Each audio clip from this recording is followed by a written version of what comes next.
Sorry, mate. Aye, sorry, Kenny. Sorry, Davey. Listen, we're old enough pals. Like, we're old enough pals not to get offended. I know. It's this heat, innit? It's all the tension. You know, I mean, you should be used to the heat. That's no racist. I'm just. But I think we've got a new head coach coming in. You've got all these new players that we don't seem to be signing yet. You get Panathinaikos, it's a tough draw in Europe, and the fixtures are out today for the league stuff as well. We seem to be a bit slow, and everybody was expecting us to make hundreds of signings because we've got this £20 million burning a hole in our pocket. It was just, I was feeling the pressure, mate. I was just feeling the pressure last night because I took 2 weeks off for the podding, and you know what I'm like, it just builds up and builds up. It's not like I go away and forget about Rangers for 2 weeks. You still, so I was trying to cover all the stuff about Russell Martin, all these wee things I've been thinking about Russell Martin, all the videos we're watching about him now, and finding out stuff about his management career so far. And there's a lot to say on that, and then I had a lot to say about the news stuff. You know, the news kind of items that always come. John Brown, John Souttar, Issame Charai left the club, stuff like that, and it was 2 hours 10 minutes long. The video I did it last night, 2 hours 10 minutes long, so I had to scrap it. So that was me. I was in a bit of a bad mood, and I've got a cheek. I mean, my dad, he paid for me that extra year. I know the remedial year. Only I could do a remedial year at university. I'm going to get knocked down by an ambulance. I'm going to get killed by getting knocked down by an ambulance. It's just the kind of stuff that happens to me. Aye, I know, but it's. So I've had my parents helping me out when it came to getting through uni. It's just that cost him a bit more in real terms, than it cost your mother and father. No, because they're minted. They are minted. Come on, David. He was the first guy. He was the first guy with all the toys and all this stuff. But you the grifter before everybody else. I didn't even have a chopper. Shut up now. No, you had the grifter before everybody else. You had the BMX before everybody else and all that, and then it was you. You were the first guy in the street that had the tennis, the electronic tennis thing on the telly. You're the first boy in the street that had the portable TV in his room. It was Davey, aye. And it's that thing. Never mind the Fortnite and all that kind of stuff. Used to be the tennis and the black and white portable telly, but it's just you've got a bit more money than I think it's a bit like Henry Moore, the sculptor and all that. I was convinced he was posh. The knighthoods came out recently for like Beckham and Gary Oldman and all that. I thought it was Sir Henry Moore. He was the sculpt, but he knocked back a knighthood. He got offered the knighthood in the 50s. So and it turns out he's actually the 7th son of a Yorkshire miner. He was a total working class guy. I'm convinced that'll be why he knocked it back. He didn't want to forget his roots of folk thinking he's totally posh and all that. Well, I think it's because he's doing modernist sculpture. And he's probably surrounded by, posh yahoos, even posher than you, and your mom fella that ended up, they're getting financed by mummy and daddy to go and spend all the time doing it, but he's had to work hard and all that. And it was his dad to help him to work. I'm not trying to say it's just my dad, his dad died when he was 4. I know I'm going about this all the time, alright, but his dad died when dad was only 14-year-old, and he was the oldest of 5 Waynes, and in the days folk didn't believe in life insurance, stuff like that. They thought it was a con, so his mother's left with, my gran's left with no money, and 5 Waynes, she's got to work extra jobs, my dad's got to work as soon as he's out of school. He's cleverer than all his bosses, for what I could see. He's one of the cleverest guys I met, but it's just, his mates not at that age or that party of dressing that half of them are drinking themselves to death, So he's doing well just to, keep a roof over his Wayne's heads and clothes on their back and all that. And he made sure, him and his mum made sure we went through school and all that. So we would always, and I always think about Henry Moore and the school. Beckham and Gary Oldman. I think they both are so ostensibly working class. Everybody knows their story. I mean, Beckham's playing football for a start. I think his dad was a joiner or something, and his mother's a hairdresser. Perfectly respectable, decent job, like trades. I think, but he's played football, so everybody's just thinking as a working class hero anyway. So he can take the knighthoods, for the people. That nothing. Gary Oldman, I think he's played roles. A real working class folk, and he done that nil by mouth, which is kind of based on his childhood. His dad played a couple of games for Millwall. Gary Oldman, he's from that kind of area. I think his mother used to give lodgings to Millwall trainees and stuff like that. He's a Millwall supporter, Gary Oldman, but so that's why he's quite in the firm. He's quite good in that way. But he knew the score with that kind of stuff. But I think his dad was a well done that. He's an alcoholic as well, and ends up I think he left the family. So everybody knows he's got a hardcore story. So I think because the kind of partial stuff, the sculpture, the modernist sculpture, folk will assume Henry Moore was posh. I think he wanted to no take the knighthood to kind of, I don't know, it's hard to guess folks' motives, but I mean, that's me. I've seen the tour. I went to see Crap's last tape, and I know you know about Crap's last tape. I know you did enough for your degree. You did a bit of Beckett. I'm not getting back into that. No, I'm not getting back into that. I just mean, you know what I'm talking about. And I know I kept going on about it. I went down to York and I saw Gary Oman Crap's last tape a couple of months ago. But I also saw David Beckham live at the theatre that is Ibrox. Remember that friendly we played against Milan, a two each game, midweek game against Milan. And I tell you about it, didn't the woman sitting in front of a young lassie, I think she was with her boyfriend as well. I was in my usual season ticket seat. No Milan or Ibrox, absolutely fantastic. But she was just there to see Beckham. She's like the Man United David Beckham top on. So when Beckham gets subbed off, that's it. The show's over as far as she's concerned. So she just gets up, and because she thinks Beckham's he is the show. She's just taking her time, getting her jacket on and that, as if she is at the theatre, at the cinema, and the titles are going up. So she's getting the jacket on, and that, I miss Kaka scoring. Yeah, either I missed him hitting the ball, and then I saw it hitting the back of the net, or I saw it hitting the back of the. I saw him hitting it, but I couldn't see the back of the net for her stand. It should go in the way, but you can't see anything, but it's just. But that's the two guys United at the same time. I've seen the two of them live, and also I went to Chicago, and when I come back from Chicago in 2008, the first thing I saw at the cinema the following week was the Dark Knight. You know, in the years Chicago is got. I've told you that before. I haven't I've told everybody that one. Aye, sorry, but I think I see the podding is a bit like Henry Moore. He said was if he lived 5 lifetimes, he could never exhaust the possibilities of the reclining figure, the reclining nude. You could never exhaust the possibilities. And I think if I live 5 lifetimes, I couldn't exhaust the possibilities of going on and on and on about Rangers, especially in Europe. Just Rangers in Europe alone, I could go on and on about that for 5 lifetimes and never really cover everything I want to say. And I can't help it, mate. I feel as if it's a bit like you're kind of sculpting with words, aren't you, really? When you think about it, you're just in it, and folk just think it's podcasting or that. I don't think I've let my family down or anything like that. I just, for the money they put into me, I think they're getting a good return because it's like a big chunk of marble, isn't it? You got all this stuff about all the things I want to say about Russell Martin's philosophy and his career and his style of football. That's just like a big, massive chunk of marble that I'm going to have to shape into a podcast, to make it all digestible, to make it something folk can look at, can watch, it'll speak to them, and I'll take all this stuff about, John Brown getting fined, or Rangers getting fined £3,000 for John Brown's comments, and John Souttar, should he have gone for that hernia operation before he played for Scotland, stuff like that. That's another big, rough chunk of marble that I'm going to kind of fashion down and get it into a Henry Moore style, into a kind of a sculpture of a pod for folk just to look at and stuff. I'm glad there's no hard feelings, mate. Pretentious. It's pretentious, me. No, I tell you what's pretentious, Kenny. Pretentious is walking about, mincing about like you got a first. Mincing about like you were too clever to actually sit the last year of your degree, to finish your degree, because you're actually too scared. You were too scared, mate, to go through. I know I only got a third class degree, but at least I stuck it to me. At least I actually finished the thing instead of you walking about pretending that you were good enough to get a first. So why did you even need to bother? You've been living off your mum and fair for. As you're in your 50s now, expect a lot. Ruined it, just ruined it. An absolute muppet. That's no racist. The idea was I was going to do the Panathinaikos. We got them in the Champions League qualifier. So yes, if you saw the shot I put out last night, they came from Greece. They've got a thirst for knowledge. We're doing Pilates at Russ Martin's college. I'm saying aye, it's a bye. Our Yank consortium is loaded. I said in that case I'll have a brand new centre forward. They said fine, but then in 30 seconds time, Rangers Twitter said, where saw the signings? We are the people. We've got the dough. We are the people in blue. I want us to play like we are the people. I want to sing we are the people, and for it to be true, I said it will be, but just know the new. There's a few more things Russell Martin has to do. Really tragic. I switched on Sky to watch the transfer market. You'll know exactly why I had to start it right there. If you're a bear, that's where it was going to go.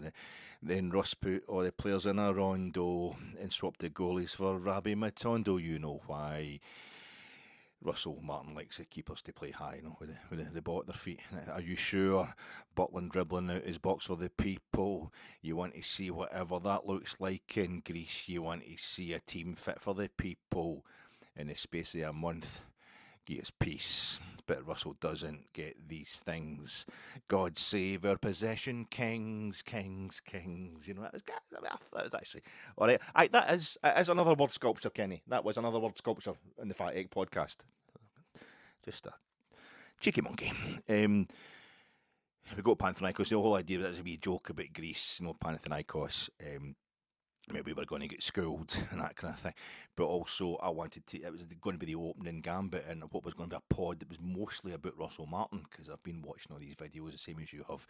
Rangers TV videos, that Gary Lineker podcast thing, Russell Martin just after he gets sacked by Southampton. Really interesting stuff. Now, you're doing the deep dive. You can't help yourself. Want to find out more about this new guy who is not our manager, he's our head coach. But it just became trying to incorporate that in all the news. I went away for 2 weeks. I didn't go anywhere. I'm not been on holiday yet. That's going to happen soon. But I just tried to get you a break. I think you deserve the holiday for my patter. But it hasn't stopped. It's just a kind of crazy time at Rangers. The actual FITBA has been the secondary story. The season ends at Easter Road. Was that 4 weeks ago? Nearly 4 weeks ago. 4 weeks ago tomorrow. And after that, that's when the big news starts happening, and you get the takeover. Never mind getting rid of Barry Ferguson, or the parting company with the interim management team. Then we get the takeovers confirmed. I was going crazy, and then Russell Martin's confirmed as a head coach. I was going crazy in a different sort of way, and then you've got the draws, and then the fixtures are out today for the league next season. I tried it last night. I dummy on it. 2 hours 10 minutes. I thought I was doing an actual podcast. 2 hours 10 minutes. I think I'm just knackered. Totally knackered. It's a continuation of 2024, 2025 for me. So I need to go on holiday for a couple of weeks, because I'm just talking more and more. That this is the sharper I am, the more able I am to edit, and I'm not really able to do it. So what I'll do just now is I'll put all my thoughts on Russell Martin, and I've got a few thoughts on Russell Martin. I'm sure you have too. I'll do that in a separate pod, maybe tonight, maybe tomorrow, or later on tonight or tomorrow. Maybe put in a timer or something like that, so it goes up on Sunday while I'm lying in my kit. But I'll keep all that separate, and just now we'll just go through the weekend of news items and the bits and pieces. Anyway, how you doing, folks? This is your Fat Ache. Why are you doing podcasts when the players aren't even back for pre-season training? Well, it's because when the players are back actually playing for us in major competition, I'll be on holiday, so I'm trying to get ahead of the game and somehow make up for where I'm not going to be around in a few weeks' time at crucial times by giving you too much stuff just now when you don't really need it overly long. Podcasts reaction pod coming to you in association with Gersnet. Check out Gersnet. Gersnet goes into hibernation during the close season, as most sensible people do. But just last week there, earlier on this week, Scott Bradley, good mate Scott, he's posted his interview with Mark Warburton. It's a very kind of Mark Warburton feel just now. It's Mark Warburton on steroids just now, isn't it? Everything we've read about Russell Martin, everything we're feeling about him, it feels like he's going to be a kind of sticking to his guns too much with the possession football, expansive football. Plan B is going to be to do Plan A better, so to speak. So, really quite a pertinent interview there with Mark Warburton. That's a bit of a coup for Gersnet, that one, so check that out. And a week before that, Scott was also on the pod with Ben and Brian as they were doing just a new manager special, a new head coach special on Gersnet. So they're still up there on the Gersnet YouTube page. Check them out. I'm sponsored by Gersnet. I'm also sponsored by Fries Cream 5 Centre. The Fries Cream 5 Centre, and I've told you in previous pods that I love my fries creams. I love the standard, the dark blue packaging there, the standard classic fries cream, the peppermint fries cream. I don't care if it's green and white. It's green and white. Is that pennant? That pennant, that's Panathinaikos. And I'm just hoping my fat shoulders will get in the way of that for most of it. But that is a shamrock. It is green and white. It's Panathinaikos. Just taking you just have to deal with that. It's on point. It's on point. That's the effort I go to in the background there. It's a visual sculpture as well as a podding sculpture. And I like the orange. I discovered the orange fries creams. I feel quite recently. It was multiple man put me onto them, and it's a multi-pack of the orange fries creams. It's absolutely sensational. But for everybody, I discovered by mentioning that in a previous pod, the responses, and some of the responses I get, to these podcasts for you guys, they've got nothing to do with football. They've got nothing. Why would you just stick to the point? I can't stand folks, so-called Rangers supporters, that come on to talk, in a Rangers podcast and just go on and on about other stupid, non-related stuff. It's irritating. It's highly irritating. But a lot of you were talking about the five centres, the fries cream 5 centres. I seem to be the only Rangers supporter in Christendom who's never had one of these. I don't remember having one of these bars. I was so kind of taken aback by the amount of the number of folk out there. Around about my age, even a bit younger. I heard of the 5 centres. That's apparently this fries cream that the different segments were different flavours in the actual individual bar. Never mind getting a multi-pack of the same flavour. I was like, that sounds absolutely fascinating. Maybe a bit of Russian roulette. I think one of the flavours was lime. So maybe a bit of Russian roulette in there. What one? Oh God, that's a bit minging. Maybe I had it really as a kid, really young. And it traumatised me, and I've blocked out the memory of it because I didn't like one of the flavours, But it seems really weird that there's any chocolate in existence that ever hit the shops in Britain in my lifetime that I've never heard of, or I'd never experienced before. I don't remember it, and it was. I looked it up on the internet. It went out of circulation in 1992. I was in my 20s by that point. I would definitely have been hitting that if it was available. I don't know what's happened. How have I missed that out? So thanks everybody for letting me know that I've missed out culturally, and obviously a taste sensation. I saw the pictures of the packets. It's not like they were like new pence. The price was in new pence, and I'm a child of decimalisation, so it was definitely in my lifetime. I don't know how I've managed to miss it out, but we're sponsored, to make up for that, we're sponsored by Fries Cream 5 Centre. The Fries Cream 5 Centre Loyal. We are here on the Fat Egg podcast, and this podcast is dedicated to California. California, the state, the West Coast state in the USA. California über alles, California dreaming, and LA Takedown, Los Angeles in particular. LA Takedown, as you'll know, is the TV movie version of Heat. It was made about 6 years before Heat. It took 6 weeks to make, and it's Los Angeles Takedown. It's very, very, I think it's LA Crime Story is another name it went out under. It's supposed to be a pilot of a series, like a Miami Vice type series that Michael Mann was going to do around, I don't know what, the cops and robbers involved in the movie LA Takedown, but it ends up becoming a kind of rough draft, a preliminary sketch for the masterpiece that is Heat, which took 6 months of pre-production and all sorts of post-production, and had the best actors in the world involved in it. And this was a TV movie with guys you've never heard of, except for Xander Berkeley, who's in the only guy to be in both movies, LA Takedown and Heat. But one of the many kind of names, Heat, an LA crime saga. LA Takedown has a LA crime story, and there's different names for it. You can find it in the States and in Britain. It goes under different names, but I just remember in Heat, it's my Anna's gone. Anna's gone. Don't leave me like this, Holmes. Don't leave me like this. It's Gilbert Trejo, played by Danny Trejo, who Donald Trump would have, ICE would be in there getting rid of him, or trying to. Good luck getting rid of Danny Trejo. He's no American enough as far as you're concerned right now, and he's basically playing himself in the movie. A Jailbird did real time, did Danny Trejo, the actor, but he's phenomenal in Heat, the limited scenes that he's in, and his wife gets killed as a result of, you need to watch the movie. And he's been beaten up really badly as well, and he's just telling Robert De Niro's character, his mate, part of Robert De Niro's crew, part of Neil McCauley's crew, he's saying to Neil McCauley, just off me, just shoot me, mate, don't leave me like this for the ambulances to come, my wife's away, I don't want. It's really touching, and we've got people actually experiencing something like that in real life in Los Angeles right now. Donald Trump isn't racism just comes naturally to him. He's innately racist. His dad, Woody Guthrie, sang songs about his dad. Because his dad was such an overtly racist landlord. He would, basically keep black tenants in slum areas, and he wouldn't let black folk rent in certain areas in New York and what have you. So he's grown up with racism all around him. Donald Trump, it will be just like breathing to him, but it's too much of it's too close to be an actual belief system for Donald Trump to really follow it through. All he's doing is using the innate racism of so many of his followers and so many of the agendas in the United States, a country I love. He's using that to obfuscate, sending the troops in to Los Angeles, to California. I am Governor Jerry Brown. That was having a go. That was the dead Kennedys having a go at a kind of far too left wing a governor back in the day. It's gone completely the other way now.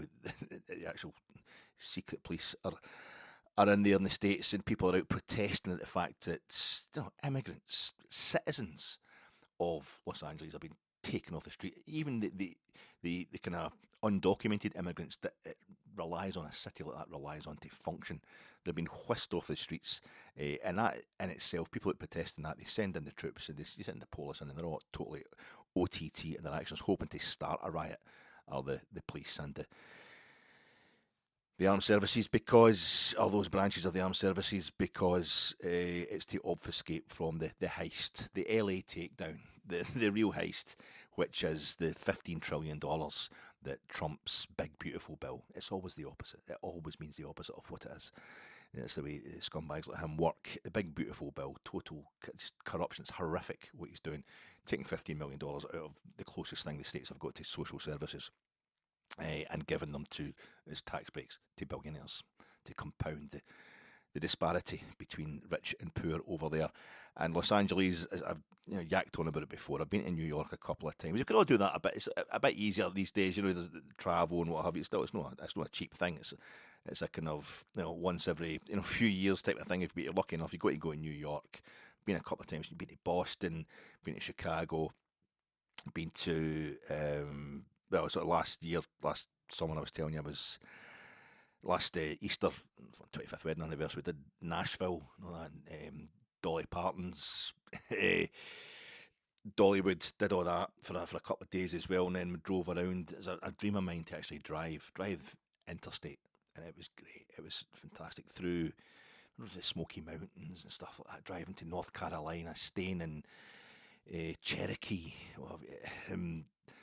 going down to Chattanooga, to Georgia, North Carolina, back up into Tennessee, and whatever. I drove through a time zone. I love Americana. I love America. I love that side of the country. It's a phenomenal country. It influences all of us, but what's going on there just now is absolutely horrific, and we've all seen it coming for years. And my thoughts and prayers are with the good people of Los Angeles and that was the thing. The only place I felt as if I had to see before I died. Maybe my last trip, I need to do one more trip to the States, and it would be Los Angeles. Los Angeles was the next place. We had to do the West Coast. Not interested in going to Vegas or anything like that, but Los Angeles and San Francisco, vertigo. You got to go to San Francisco, but particularly LA, where they make the movies, where they make the stuff that influences all of our lives, enriches all of our lives, all over the world, Hollywood, etc. But aye, it's my thoughts are with the good people of LA right now. I'm sorry, folks, if that's putting you off, but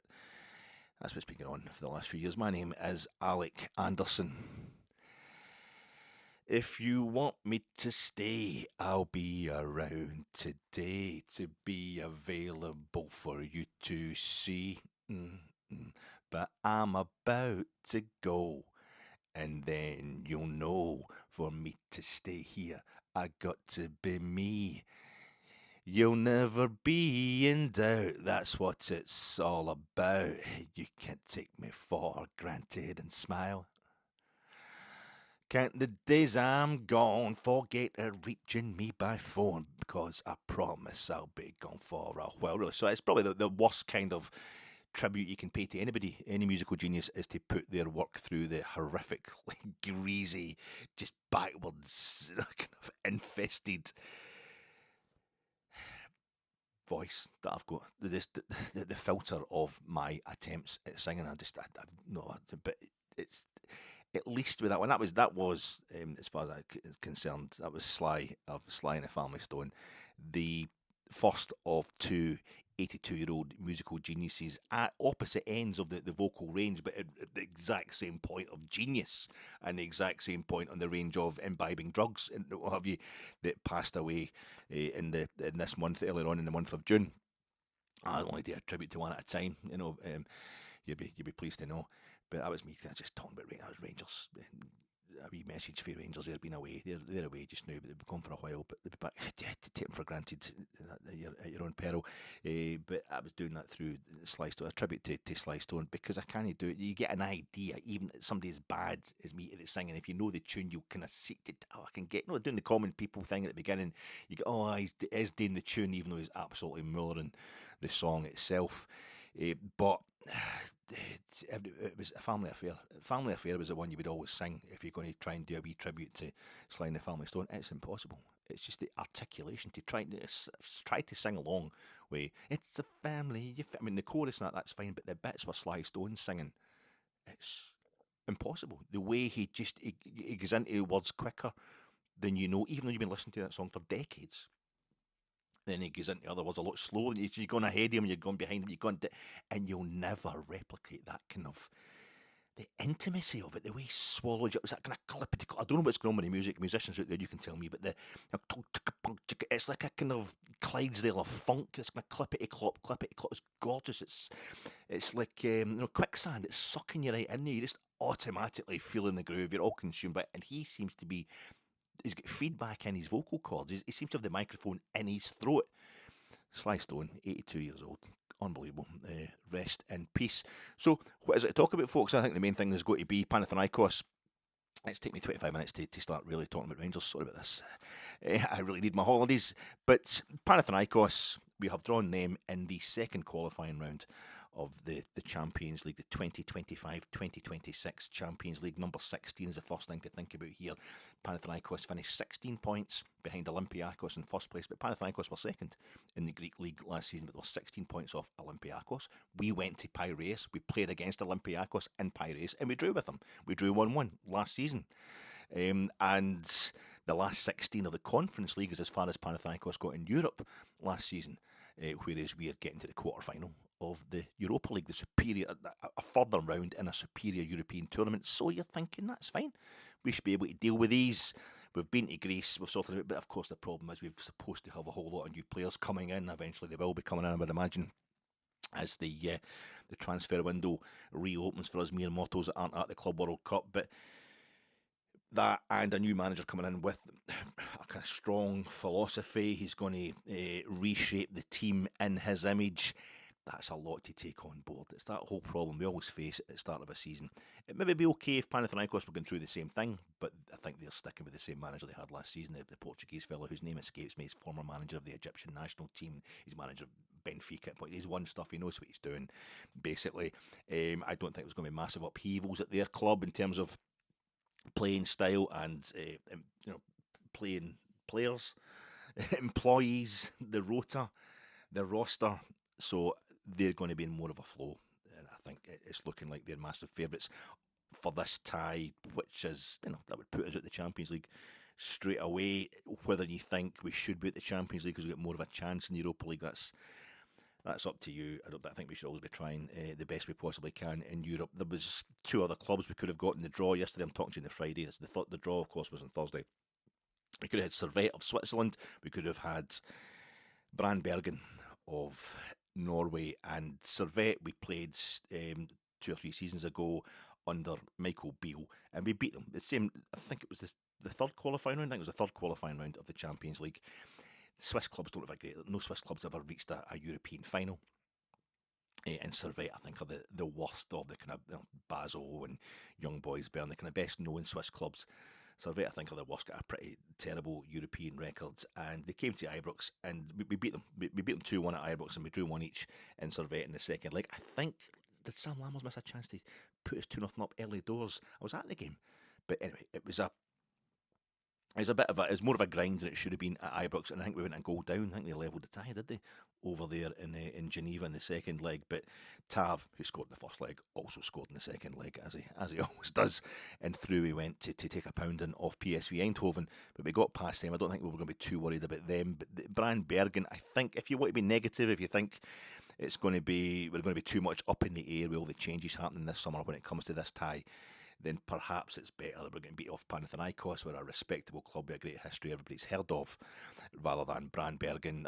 Norwegian football, when Bodo Glimt got to that semi-final of the Europa League against Spurs last season, that was the first time a Norwegian club had ever played in a European semi-final. So maybe a bit more embarrassing, and the problem there is, again, the problem of us having a new manager and new signings and a big massive change at the club.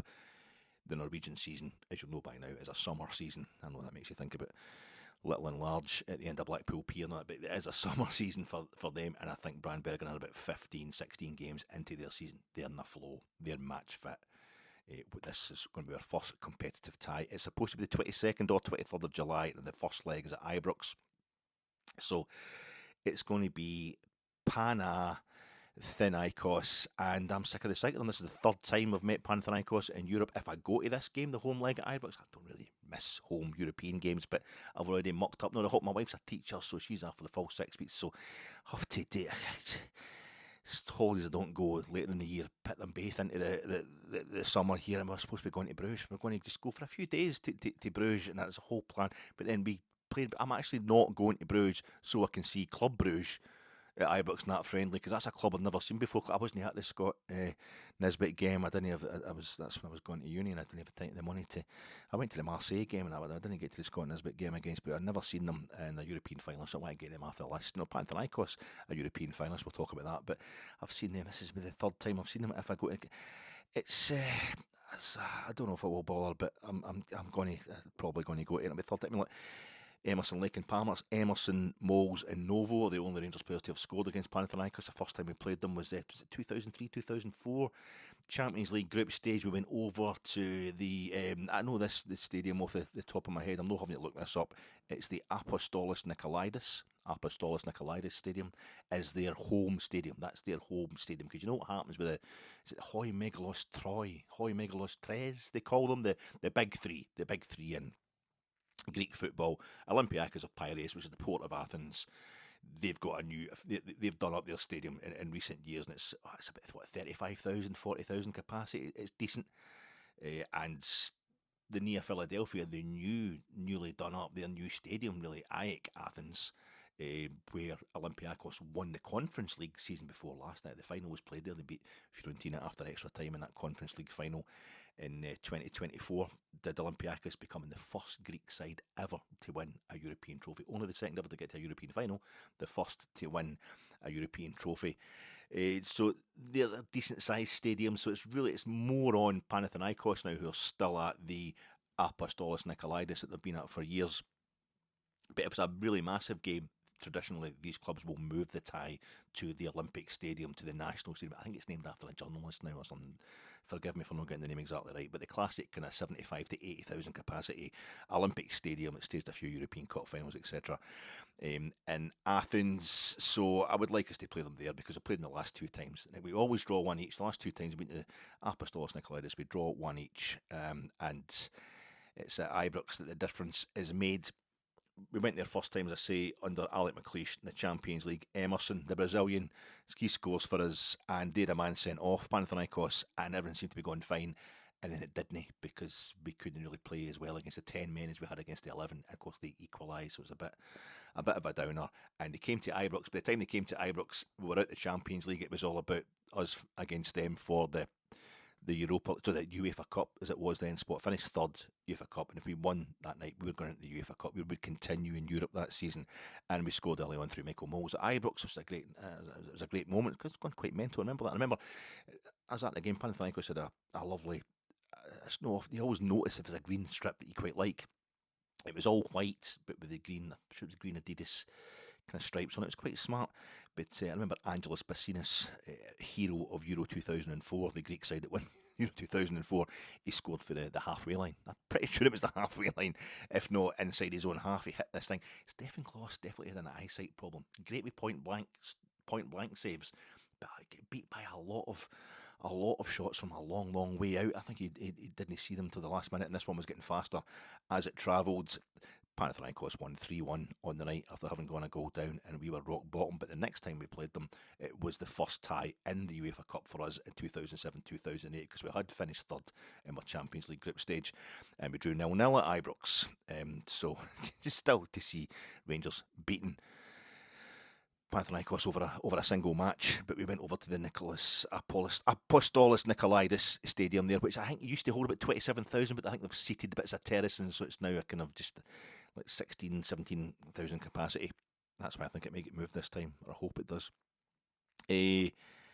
And they scored early on, but of course, Natural Novo equalises towards the end. It's the away goals rules in play at that point in time, and through we go. That was the start of the momentum of the run to Manchester, the final in Manchester. So good and bad memories against Panathinaikos, but I'm so excited here. I'm getting one of the moments where I go, what do I want to talk about first? What do I want to talk about first? Puskas. Ferenc Puskas, he was their manager in 1971 when they reached the European Cup final. They got to the European Cup, the only time they've been in the European final. First Greek side to get to the European final was Panathinaikos, 1971, and they lost to Ajax at Wembley. The Rinus Michels and Johan Cruyff, Ajax at Wembley, the first of Ajax's 3 in a row. Ferenc Puskas was the manager, the most famous, the Galloping Major, the most famous Hungarian player. And it's the Ferenc Puskas Stadium, the old NEP Stadium in Budapest, that is hosting the Champions League final at the end of this season. So Panathinaikos will definitely feel a certain weight of destiny, a certain bit of fate, a bit of good luck about the venue for the final. While we're on the subject, Besiktas, Istanbul, they're hosting the UEFA, that's the Europa League final, and the Conference League final is being hosted by RB Leipzig. It's in the RB Stadium in Leipzig. I mention this because Rangers aren't guaranteed group stage football at any point. We don't drop into a group stage if we lose any of these qualifying games, but we will have to play 6 games. We will get a minimum of 6 games in Europe this season, 3 at home and 3 away, because we will play a second round qualifying tie, a third round qualifying tie, and a playoff tie in the qualifying stage before the group stage of European competition this season. It could be, if we lose to Panathinaikos, we go into the Europa League third qualifying round. If we lose that, we go into the Conference League playoff round. So I think that's an incitement, a kind of enticement, if you like, an incentive for example, if you're trying to sign young fellas from Peterborough United who won't have played in European football before. Well, mate, by the end of August, you could have played in all 3 European club competitions. That's something to tell the Grand Waynes.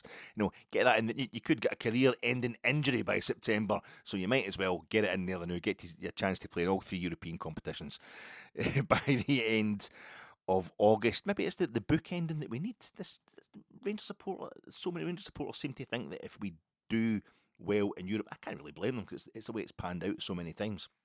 If we do well in Europe, that'll mean we can't do well domestically. We have to eschew European football to make sure we can win the league again. I will see that as a strange priority, personally speaking. But also, it's, you pay most of your money to watch Rangers domestically, so it's time we get back to the top in Scotland as well. I guarantee you, when we do, Celtic will have a better season than us in Europe, and suddenly it'll be as if European football is the only thing you should be good at. You should really enjoy the European success while we had it.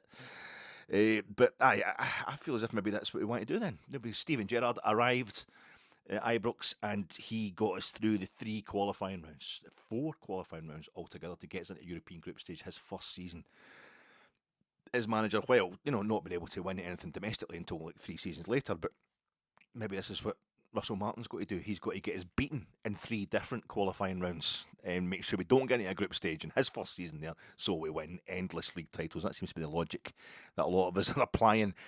But we went over to Greece last season.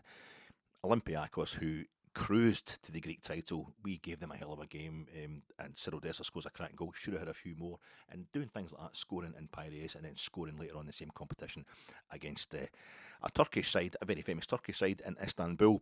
That's going to get you noticed by the likes of AEK Athens, who want to sign him just now.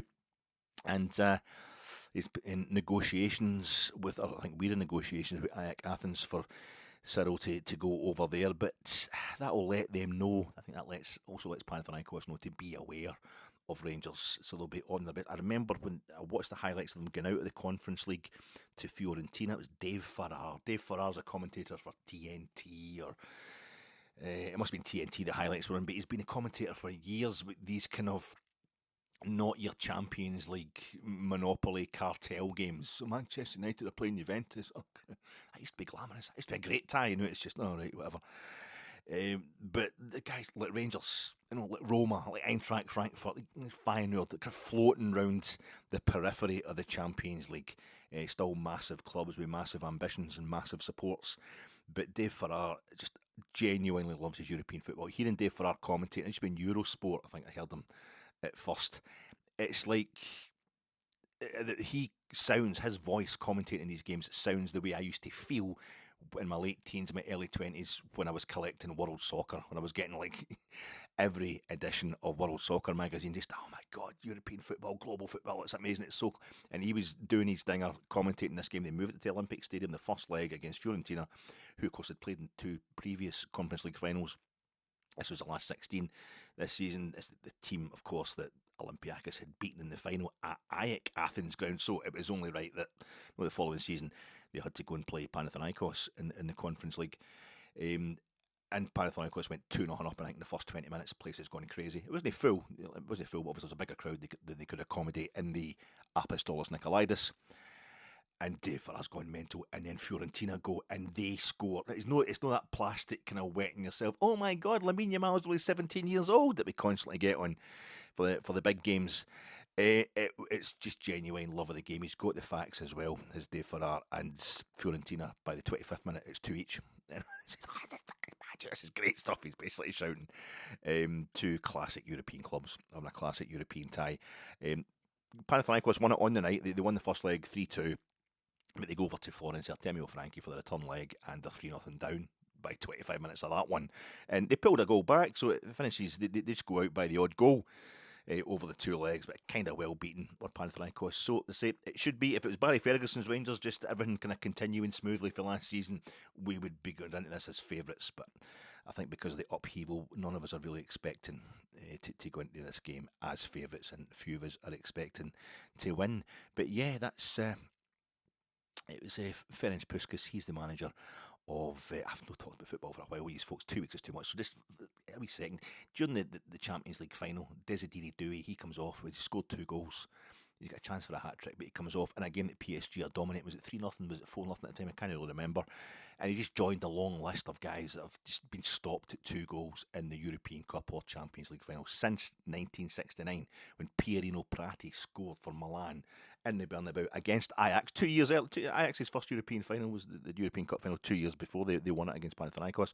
They get gubbed 4-1 by Milan in the Bernabeu. Pierino Prati scores a hat trick for Milan, and that remains the last hat-trick scored in the final of the European Cup or the Champions League. And that game was played a few months before I was born, so basically in my lifetime, since I've been out of the womb breathing, there's never been a hat-trick scored in the final of the Champions League European Cup, and I've watched them all since then. Watched them all live as well. So he comes off the park, Desiree Doué, on a double in the Allianz Arena, and I'm like, it's just a chance of hat-trick. That's it away, and you'd let Milito, was it Diego Milito, who scored for 2 goals for Inter, funnily enough, in the 2010 final. He only gets 2 goals. Ronaldo get 2 goals. He scored in a few finals. Cristiano Ronaldo, 3 finals altogether for Man U and Real Madrid, but he scored 2 against Juventus in the 2017 final in Cardiff.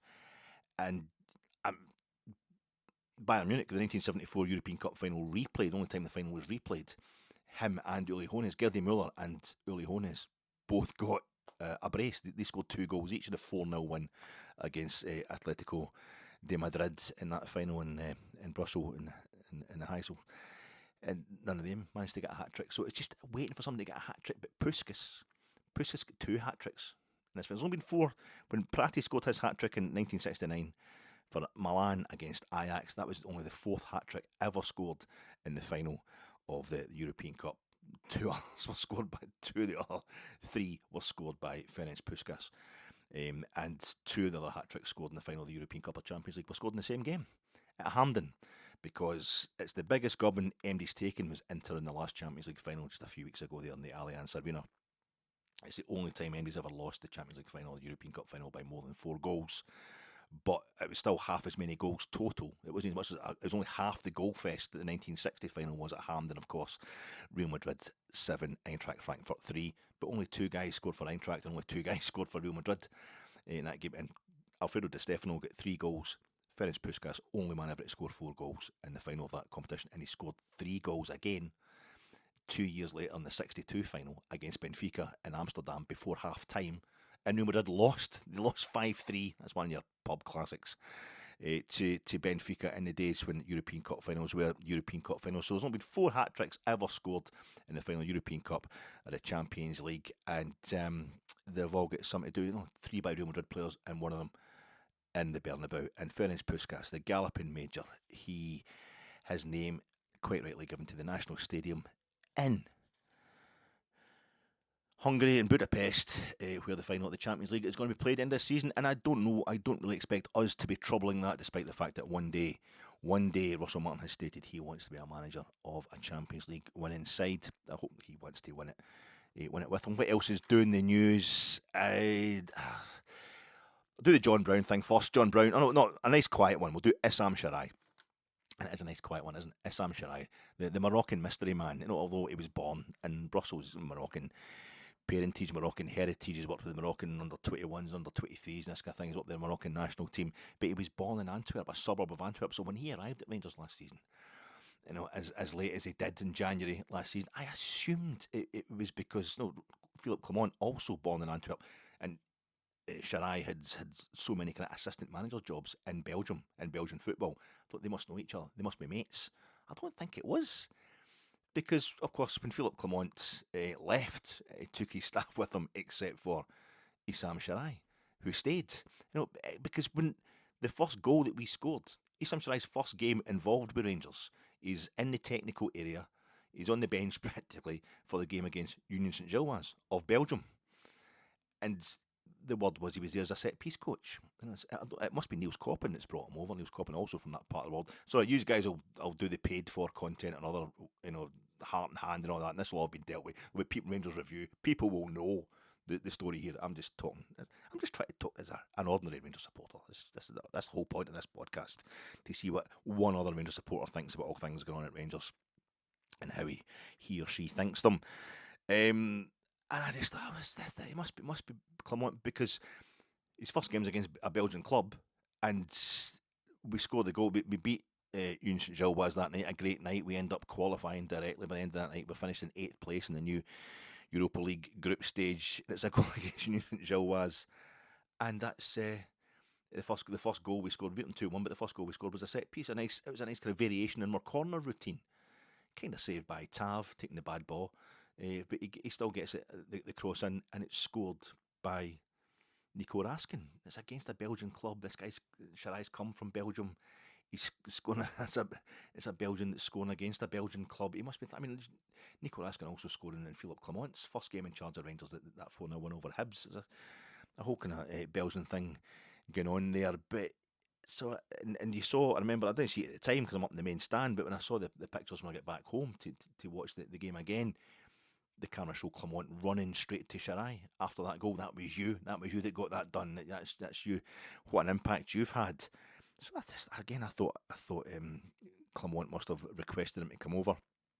But of course, when Clement and his team left, Charai stayed. And then when Barry Ferguson arrives with Neil McCann, Alan McGregor, Billy Dodds, all Rangers legends, but all Scottish, Charai still stays. He's kind of waiting for him. All right, but I've just been keeping the place warm while he's kind of But it was only strange because the likes of Alec Ray, played for Rangers and had been in the coaching staff, a local lad, and Colin Stewart, who's in with the bricks in terms of coaching at Rangers, he's out the door. They're out the door, along with Philippe Clement as well, but Barry Ferguson, it seemed a bit weird. And then when Barry Ferguson's contract comes to an end as interim manager, as it was supposed to be the last game of the season, and Griggs, Neil McCann, and Billy Dodds leave along with him, Charai's still there. And I started to think, a few of us did, is this to help Igaman settle in? Igaman it's a massively different culture from North African, Muslim, Morocco and the Maghreb, coming to Europe, but never mind coming to Scotland.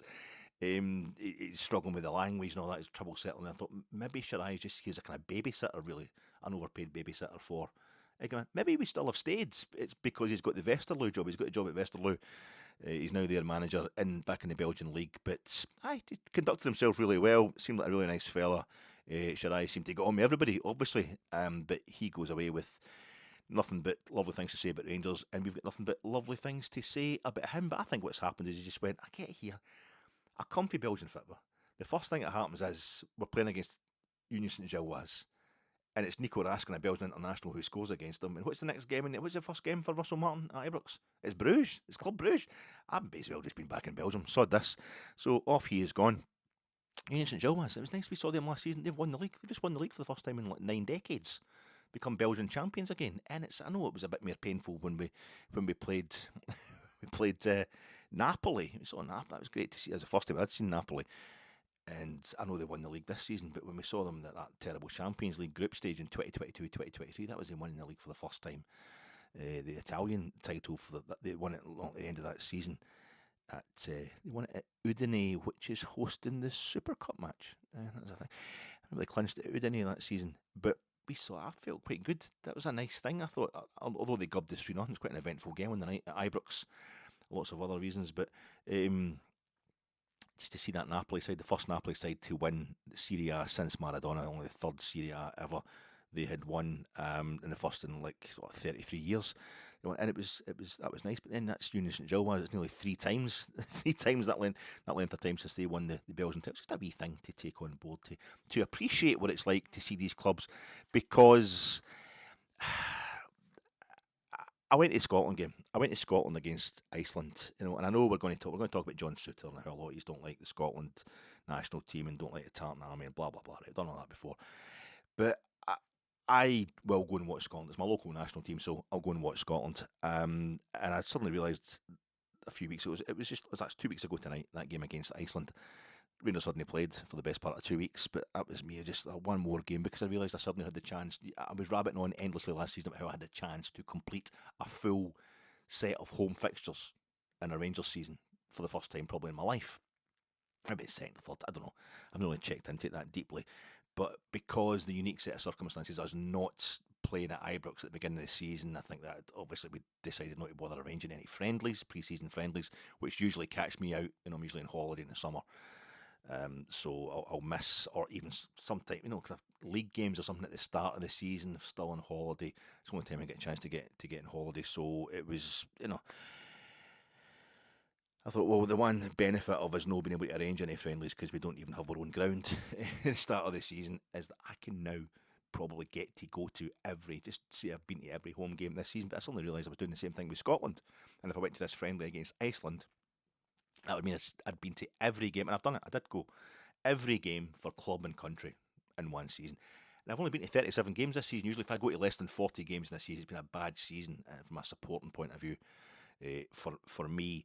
But I didn't do. I was talking to a mate the other day. I didn't do any non-league games. I didn't do the juniors, West of Scotland League, whatever you want to call it. I didn't do any of them this season. I usually do at least 2 or 3 in a season. So that's taken me below 40. But for the first time, I need to check back. Maybe mine's like 20 years ago or so. But the first time I can remember, and it probably the only time in my life that I'll do this, every game, club or country, at home. It's impossible to see every away game, every game in a season these days, unless you're actually employed by Rangers or Scotland. But that was good. I felt quite good. That's me. It's a stripe I've got, in the old man, the anorak boar, and the boozer. How committed I am to my club and my country. Oh, don't tell me how to support Rangers or Scotland, son. So that was quite good. But over the course of the season, it was 37 games. It's only 37 games. It doesn't seem as much as it should be. To see every home game of Rangers and Scotland, and that includes the extended Europa League. And the fact we had a Champions League qualifier against, at Hampden or Ibrox, we had a Champions League qualifier against Dynamo Kiev, and also Scotland had an extra game in the relegation playoff against the Greek national team. That was only the second time I'd seen the Greek national team live. But out of those 37 games, and only two of them weren't home games. I only went to 2 games last season that weren't home games for my club or my country, and that was Motherwell in the League Cup semi-final at Hampden, Celtic in the League Cup final at Hampden. And I'd already seen Motherwell in the league at Hampden. It was just weird. I went to 11, because of us playing out at Hampden at the beginning of the season. It was only 4 games total Rangers played at Hampden instead of Ibrox. But it meant I went to 11 games at Hampden last season and 26 at Ibrox. But out of those 37 games, and it costs a bit of money because you're talking about European stuff. That's what's quite a bit of money spent. I only saw 2 teams that I'd never seen before, 2 clubs, no countries I'd never seen before. all Fraserburgh in the Scottish Cup and Athletic Club, the last game we played in European competition. This is the team that put us out. Athletic Club of Bilbao. That was the first time I'd seen them in the flesh. I'd never seen Fraserburgh before. I've still never been to a Highland League match. That's something I need to rectify. I've seen plenty of Highland League teams or former Highland League teams. They're all over the league now, but I'd never seen Fraserburgh before, so that was. But the Athletic Club was made. But having spent all that money. All the games. Now, I only went to 2 grounds. That's quite a thing. You think I'd only been to 2 grounds all season. Been Hampden and Ibrox, 37 games, every home game for a club, and of course that's what it means. But and it ends up, of course, Rangers are ground sharing with Scotland and with Queen's Park, who come to Ibrox and inflict the all-time worst home defeat, probably domestically, upon us something that I've ever experienced. So it's just been a confused kind of fusty, very kind of clammy, intimate, almost, I don't know, kind of incestuous sort of season for me when it comes to attending the games. But Lyon, that was the third time I'd seen Olympic Lyonnais in the flesh. That's without ever going to away games. I mean, I have been to away games in Europe. That's the third time I'd seen Lyon. I've never been to Lyon. That was the third time I'd seen them. Third time I'd seen Steaua Bucharest at Ibrox in European competition.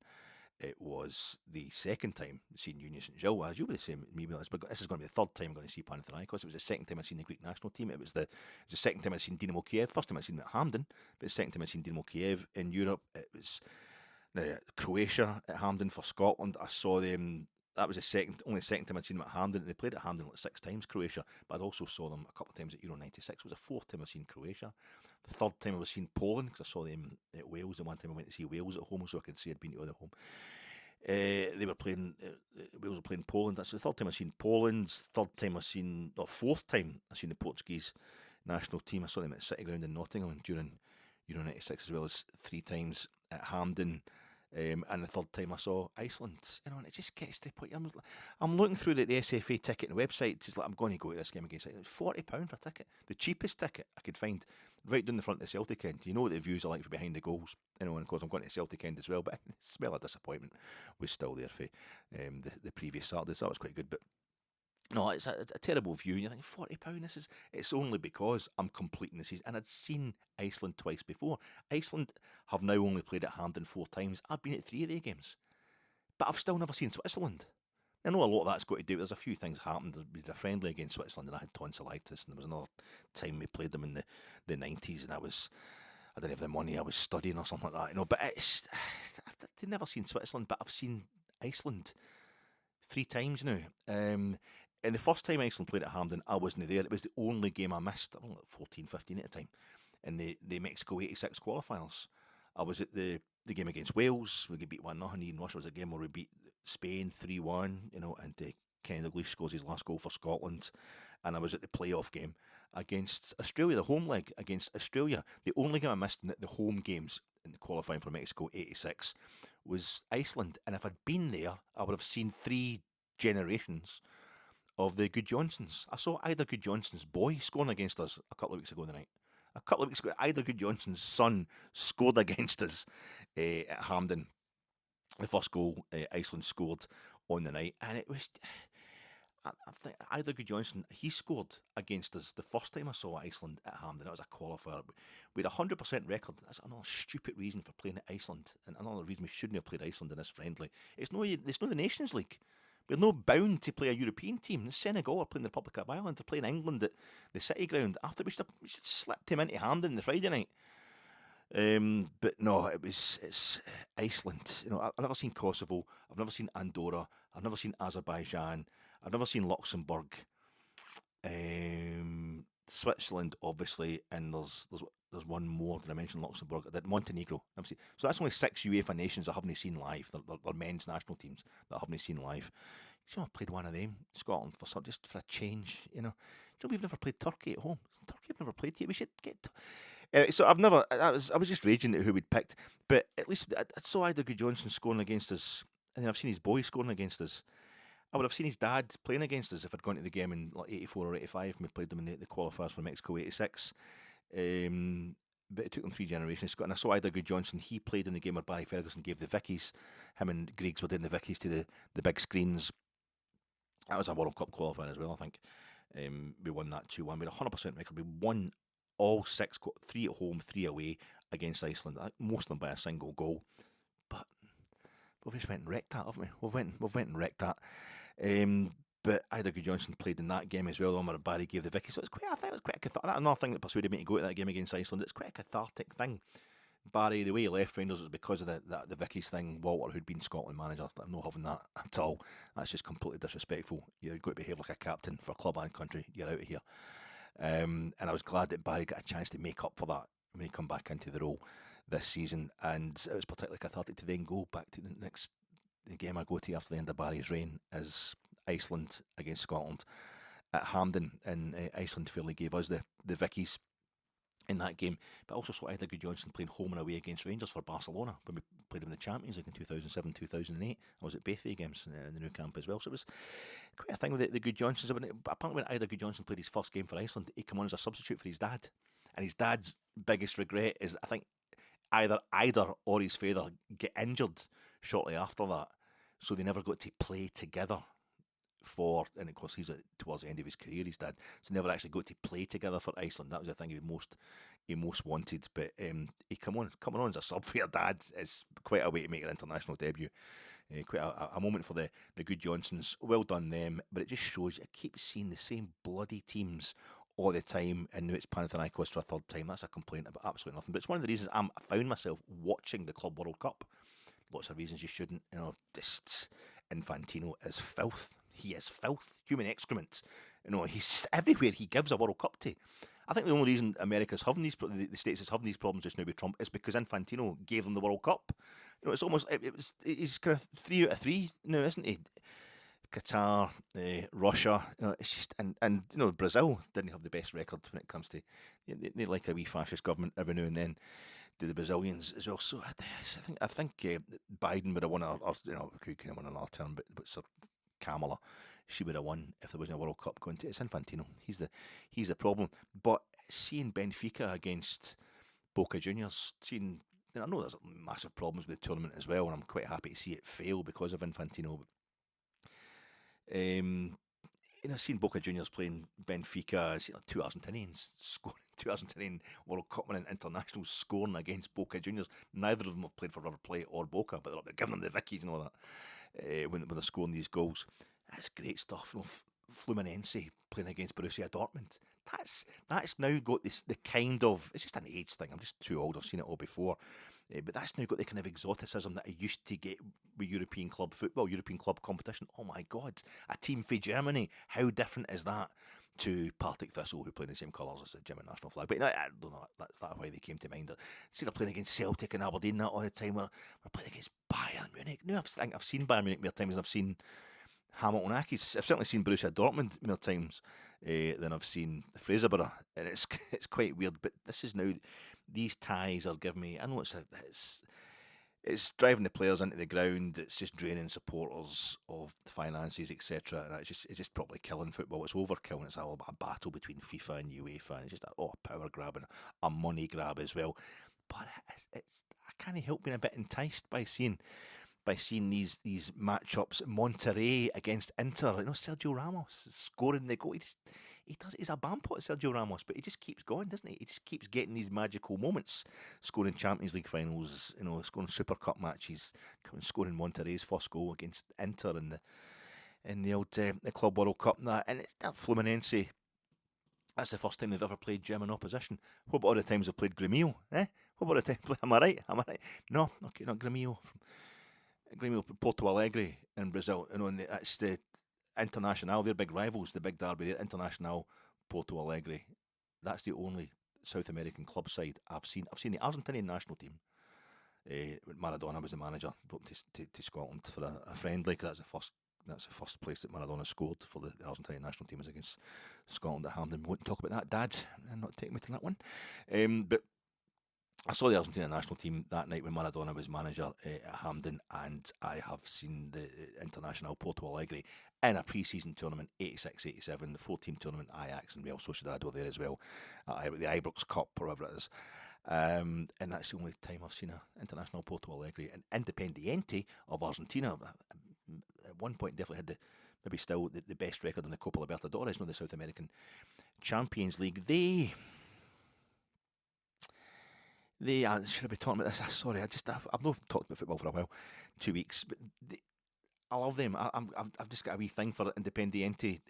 They come from Avellaneda, which is a suburb of Buenos Aires, and their big derby, I think the second biggest derby after River Plate against Boca, is Independiente against Racing Club. Racing Club, who beat Celtic in the Intercontinental Cup, which used to be back in '67 when Celtic had won the European Cup. That used to be how you settled who the club world champions were. It was the champions of South America against the champions of Europe. Just a one-off game, sometimes home and away, sometimes a third match was needed, and it descended into riots and what have you, and got really violent. The Celtic game was pretty violent as well. Went to a playoff in Uruguay and Montevideo, but anyway, the whole thing is, I liked Independiente, but Independiente's kit, it's like a red top with these blue shorts, but they say it's based on Nottingham Forest. Nottingham Forest did a tour of Argentina back in the day.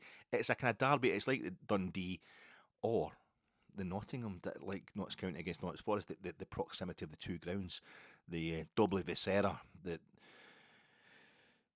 Independiente's ground is basically built right next to the Cylindrico, the Cylinder, or whatever it is, or the Cyclone, the Cylindrico, the Racing Club in Buenos Aires stadium that's right next door to each other. But it's a Nottingham Forest kit. They think they wear it's based on Nottingham Forest's red top, the Independiente. So when the World Club Championship, or the Intercontinental Cup as it was then, got so violent, the Ajax, when they won the 1973 European Cup final, they refused to play in it, and the team they beat in that European Cup final in Belgrade was Juventus. So Juventus went to play against Independiente for the championship, or the club championship of the world. Juventus's kit. Aye, it's a Notts County kit. So it was Notts County playing against Nottingham Forest for the championship. And Notts Forest played later, a few years later, not too many years later.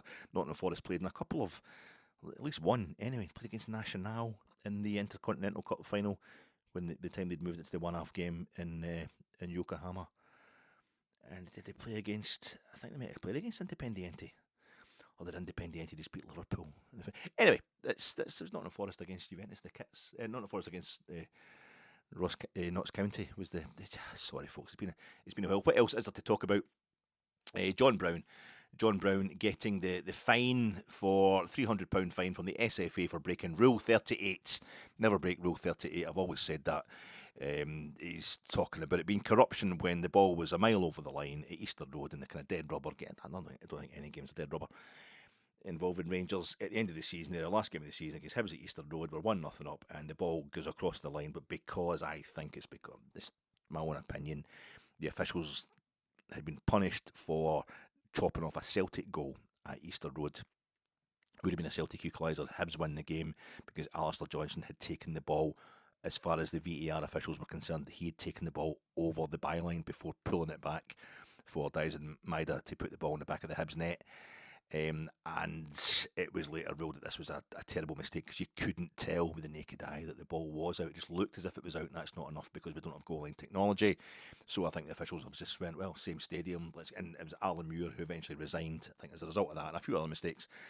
But I think they were maybe making a point, or just scared to make the decision because there's nothing you can't confirm. The naked eye isn't enough, So because the ball had actually rattled the back of the net.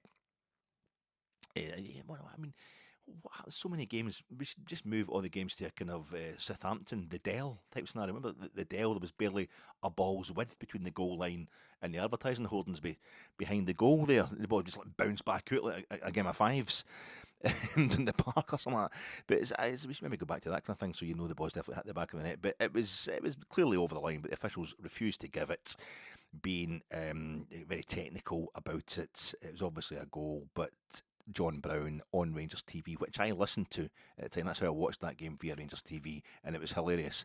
It did lighten the mood because Hibs went straight up the park and equalised while our players were scratching their head as to why it wasn't Hibs only taking centre again.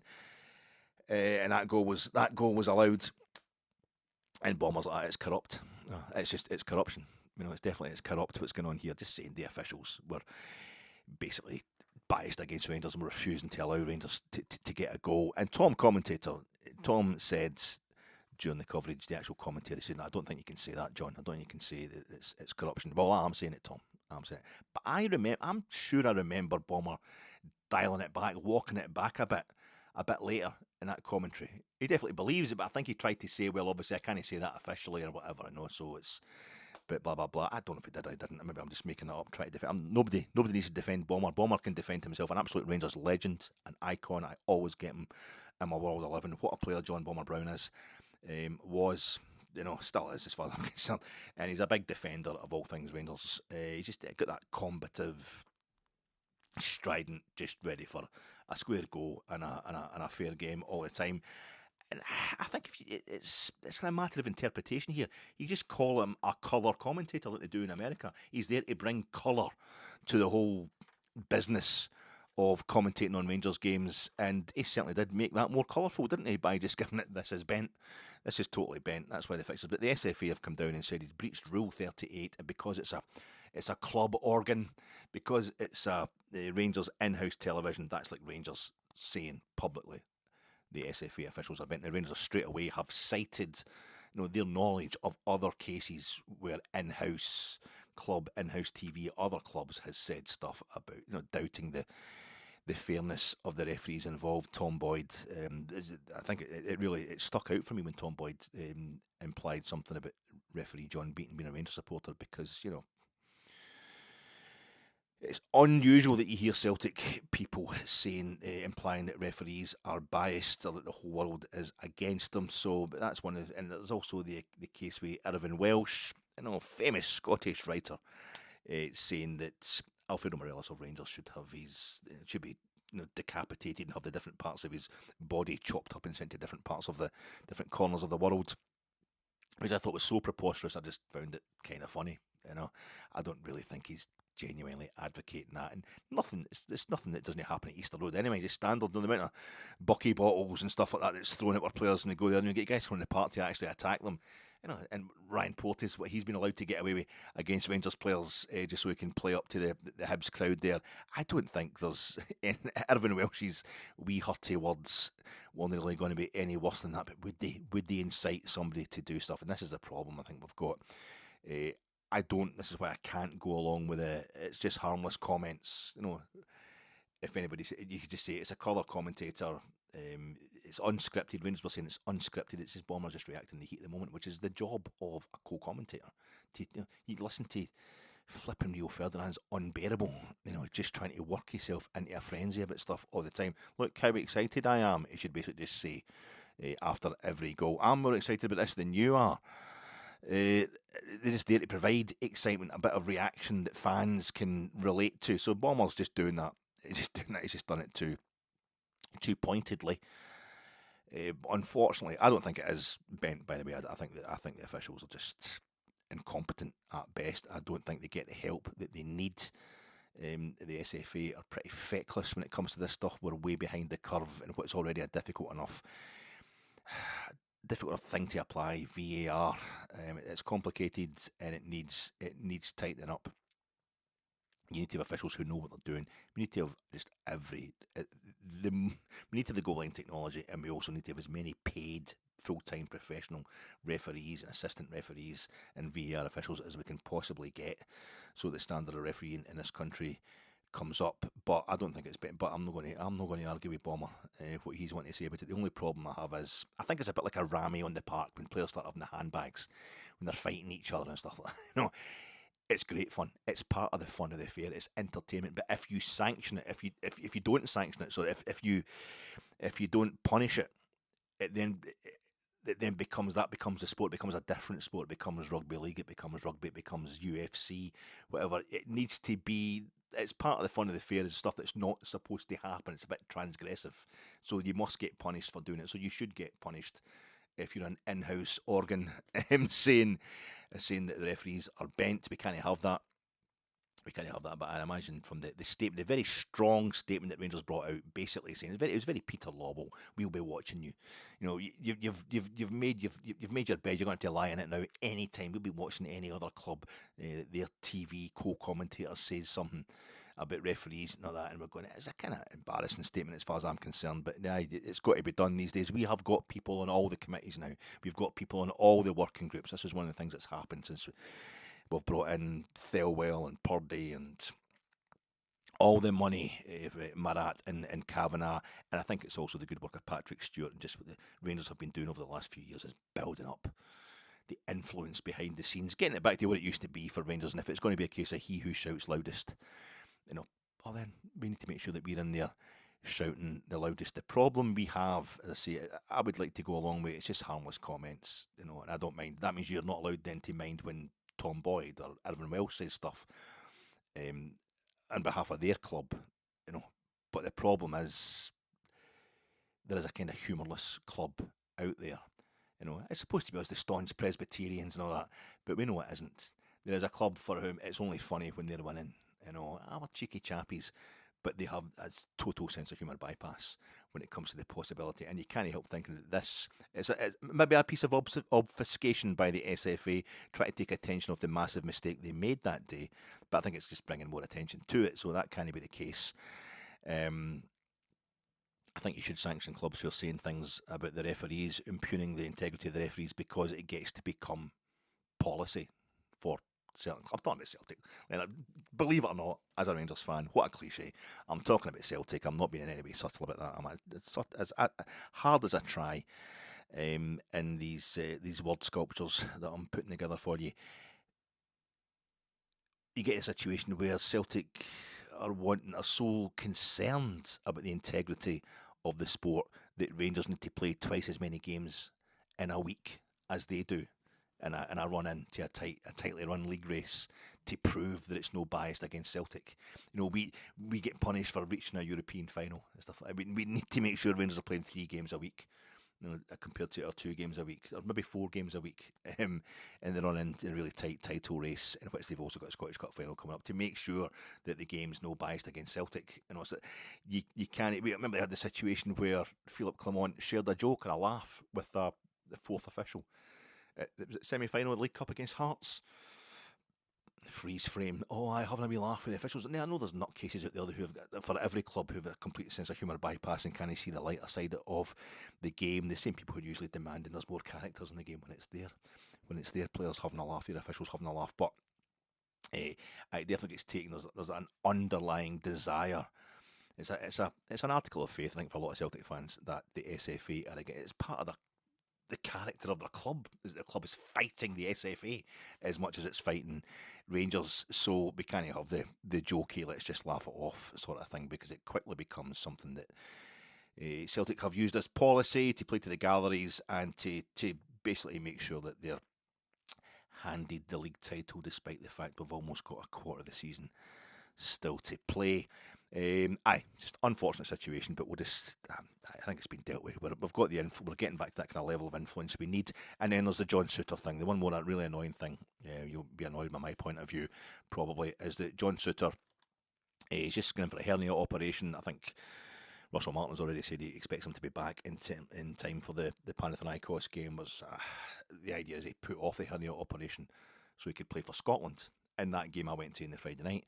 And then the following Monday, we played against Liechtenstein. And we augmented our 100% record against Liechtenstein to make up for the fact we lost our 100% record against Iceland. So I saw the first goal Iceland ever scored at Hampden. And then I saw the first time Scotland ever played Liechtenstein. I was there. And that's the thing you get by going to see Scotland. We get to see history.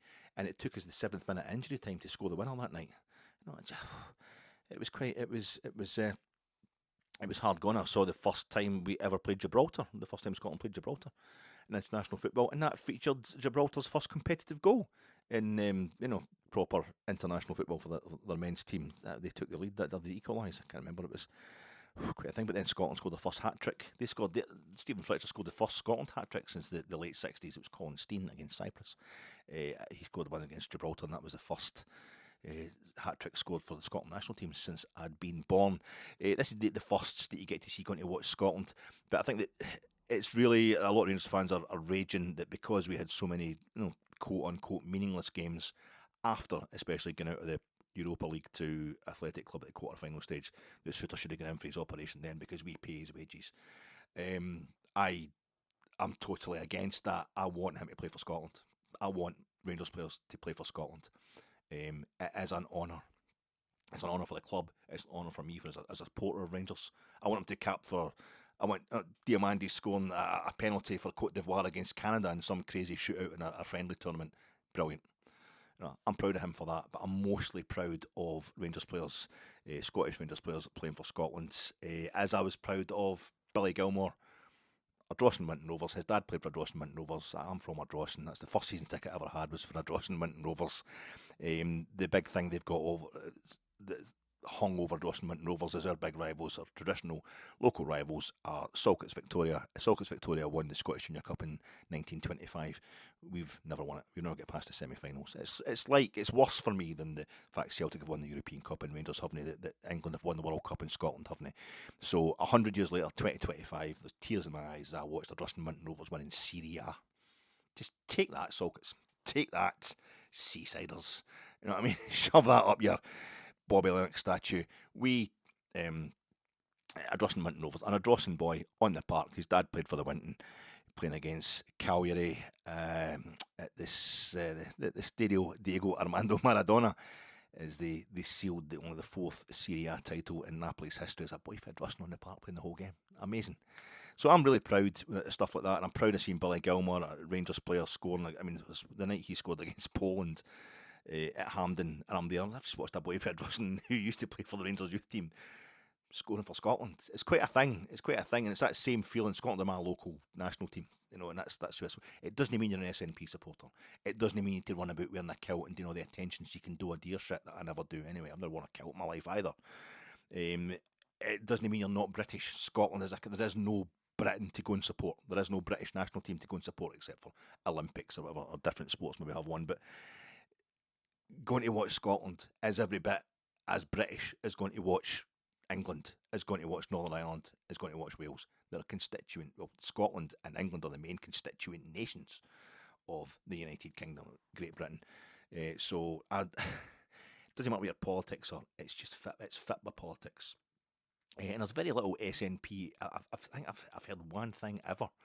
It's pro SNP sung by the crowd at a Scotland game. I think it's become so kind of touchy that nobody wants to do it. I voted no in the 2014 Indie referendum, if that's of interest to anybody. And it's a whole big thing. I think it's just opened this up.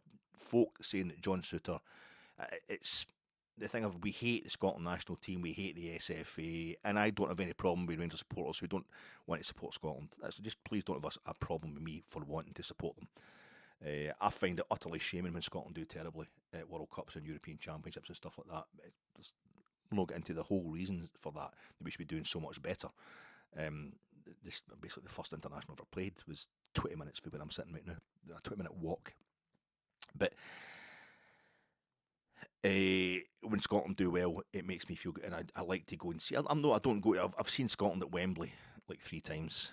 That's as far as I've ever travelled with them. I do want to do one proper away game with Scotland, but it does put you off. I mean, the whole Tartan Army vibe. I'm too old for it, really. And there has been incidents where I've heard a slight booing for Rangers players, but I've actually always heard that. It's always been there, and it's every single international support in the world is made up of every club supporter of any club in the planet. They've all got a problem with their national association. If they don't, they're not doing it right. If you don't have a grievance with your National Football Association, you are not supporting your club properly. You don't properly love them. It's the same all over the world. Spurs and Chelsea and Arsenal fans, West Ham fans, giving Man United and Liverpool players a hard time at Wembley playing for England and stuff like that. It's something that happens everywhere. It's always been a part of supporting Scotland. Celtic players would get a hard time when the Rangers support was kind of dominating the Scotland support as it did, 60s, 70s, 80s. But the idea that there's no Rangers supporters going to watch Scotland, it's not just me. Is it Over the Young Rhine? Is the Liechtenstein national anthem, and I was there. I wrote an article about it for When Saturday Comes website. I mean, it was getting booed. It's the same tune as God Save the Queen. It's getting booed by the Tartan Army. But I've also been there when they're playing the Republic of Ireland a few times, and that gets trashed by the Scotland support as well, and mostly more loudly by Rangers supporters that there. No, me, I always support the opposition's or respect the opposition's national anthem. Just don't say anything if it's not to your liking. But it's just real life. Football crowds are like that. There's disrespect, there's transgression, there's swearing, there's insult. It's just always been the same. I know everything that happened in 2012 has made things more intense, but the John Souttar thing for me just doesn't. If he wasn't fit in time for the Panathinaikos game, I don't care. He's played for Scotland and he scored. And he scored right in front of me. I mean, the first time I saw John Souttar scoring for Scotland, I was in the top deck of the main stand. It was against Denmark in World Cup qualifiers. He was a Hearts player at the time. He just come back from injury. The place went crazy with love for him. You know, because the boy's been through so much and all that. And then I was TTB there when he scored. I was sitting in the Celtic end and the goal's right in front of me. Terrible game. You know, we get bumped off the old Icelanders, and John Souttar's as much to blame for that as anybody else. But to see him just flopping down to head that ball into the net right in front of me, a Rangers player scoring for Scotland, it was great. Everybody cheered, you know, and we need more of that. We need more. I don't know the last time I saw a Rangers player scoring live for Scotland. I need to check that. Was it Stephen Naismith? Oh, somebody else to talk about. Stephen Naismith for against Spain back in the day. Could have been. And that qualifier that night, Spain beat us 3-2 at Hampden, and Iniesta scored what night that was. But it's a matter of great pride. Nathan Patterson scored against Moldova and Chisinau, and he also set one up that night for Che Adams, the 2 goals we scored. And he set up the goal in the home version of that game, that qualifier. We won that 1-0, I think. Was it Lyndon Dykes? It was a deflection. The goal, but Nathan Patterson put the ball into the box. It caused all the problems in that game as well. And it's just, he was still a Rangers player at that point in time when he scores a goal in Chisinau, and it was just great. We're cheering extra hard. A player from my club is scoring for my country. If you want to go and tell John Gregg, Ali McCoist, you know, the family of George Young, whatever, that all their caps for Scotland are just anti-Rangers, then on you go. Be my guest. It's my fucking country. It's my local country. It's my local national team, and I will support them. And it's as much my team as half the Yahoos making noise, anti-Rangers noise online and what have you. I've never been anywhere near the amount of Scotland games that myself and a few other Rangers supporters I know have been to. So the hullabaloo about John Souttar is just it's bogus. It's nonsense as far as I'm concerned. I want my players to be committed to the national, and it's always, somebody mentioned this today. I don't know if it was Rangers Review. I was watching that podcast earlier. They were saying that players always get slagged for pulling out of friendlies when it comes to international football. I don't want a Rangers player being accused of that. And it also had Connor Barron when we went to Liechtenstein on the Monday and beat them 4-0, trashed them 4-0.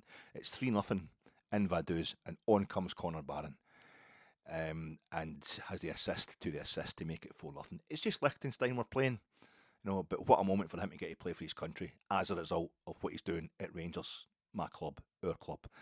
And the John Souttar thing, for me, as far as I'm concerned, I'm sorry if it offends anybody. You know, I don't really mean it that way. It's a nonsense to be complaining about a man who is committed to playing the best possible football. Yes, we pay his wages, but we pay his wages to win stuff, and a cap for your country is winning stuff for your club. I spoke to a few Rangers supporters over the last few years when I'm trying to stick up for Rangers what we've actually achieved. I feel we should make more of our European achievements. Doing so well constantly in Europe over the last few years. I think it counts every bit as much, if not more, than winning domestic trophies. And I know it's just the heat of the moment stuff, and people are probably overcompensating in an argument, and they're saying, no, it doesn't matter to me. I don't care about Europe. It's all about doing stuff. We've got to win stuff domestically. So a lot of Rangers supporters have got much more time for the Scottish SPFL Premiership than they have for the whole of Europe. So you kind of then turn around and say you don't care about the Scotland national team. You know, if you don't care about Scotland, you don't care about international football, that's fine. If you're embarrassed, if you only follow teams that are winning all the time, then that's fine. Don't bother following Scotland. But when I went to that game the other week, I had to pick my ticket on the Hampden, the SFA website, and I thought, there's only individual tickets left. This game's a sellout. You know, £40 in the front of the Celtic, £45 tickets going to the main stand and all that. So I had to go to Celtic End. I've been at Celtic End plenty of times watching Scotland and Rangers a few times. It doesn't bother me, but it was a bad seat because it's right down the front. But it's only when I got there, I'm going along think this game must be practically a sellout. There's going to be 50,000 there at least. So I'm leaving extra early on the Friday in the motor and parking at the spot that I've parked so often last season because Rangers were playing at Hampden at the start of the season. Did the usual walk up Cathcart Road and all that. And I'm thinking, there's nobody else about. I got there in no time. I was far too early. What's happening here? But what it wasn't a sellout. The website was just taking into the fact that they were going to shut half the stadium. How couldn't get a decent view up the back of the Rangers end or the back of the Celtic end in the sections that were shut? They should shut half the front of the stands, no like half the stand front to back. So it was a terrible view, but the place was half empty. So if the Rangers support think the Scotland support's too Celtic-y or whatever, too Hibsy or whatever, you can just take it over in a second. You could just all decide to turn up and you'll get half the stadium straight away. They would just all be Rangers supporters. You could have Scotland across the Union Jack, that photograph we saw before. Scotland's Britain's best national team. You can do that if you want, but it's definitely there for the taking. The fixtures, the 2025-2026 SPFL Premiership fixture list came out today. We're away to Motherwell. First game of the season is 5:30 kick-off, Saturday the 2nd of August. It's funny, isn't it? There's no, actually, we're all targeting, the Rangers support en masse is targeting domestic success this season. We're kind of eschewing Europe, as I say, but yet it's the European, it's Panathinaikos that we're all worked up about. But the fixtures are the prize that we want the most, the league. I think, well, if you're the same as me, you're just looking at it going, aye, big deal. The only thing of interest to me was we're playing Celtic at Parkhead on the 3rd of January, so that means I can enjoy New Year properly. First, second, the bells, first, second, and into the 3rd without having to worry about what's going to go on in that game. Even when Rangers are playing brilliantly, when Rangers won 9 in a row, I'd always worry about the game at Parkhead. It's not negativity. So that was good, but we're away to Motherwell for the Celtic at Ibrox on the 31st of August. I think it's the first Old Firm game of the season, and that'll be straight after a European game of some sort on the Tuesday, hopefully, as opposed to hopefully the Thursday. Although I think we could actually win the Conference League. Maybe we should get into that. But Motherwell. I think obviously Paul Le Guen with the 2-1 win. Libor Sionko, the 2-1 win at Fir Park. I think was Paul Le Guen's first league game in charge of Rangers, and I think Alec McLeish, technically his first game in charge of Rangers was the one each draw with Hibs, wasn't it? But he just left Hibs. Had he not, I don't think he'd actually been handed the reins yet. I think technically he was one manager, and Dick Advocaat had kind of technically moved upstairs at that point in time. But because he just left Hibs, and then our first fixture was against Hibs at Ibrox, he went to the director's box and just let Dick Advocaat take the reins for that one last game. So his first game properly in charge of Rangers was at Fir Park. It was a 2-each draw at Fir Park, which Neil McCann scored. And Neil McCann's just left the management team at Rangers. But Big Ek did all right for us. And hopefully Russell Martin will do all right for us too. That'll do it just now, folks. A few other things I forgot to mention, but I'm just taking far too long to get to the point. I will see you soon for another. I'm going to come back and do a Russell Martin podcast, or maybe I'll just bin this because I've gone on too long and never do another podcast again. But I will see you soon for another Fat Ek, word sculpture. No reclining nude. Oh, please, no, you don't want to see that. But nobody wants to. I'll turn this off, switch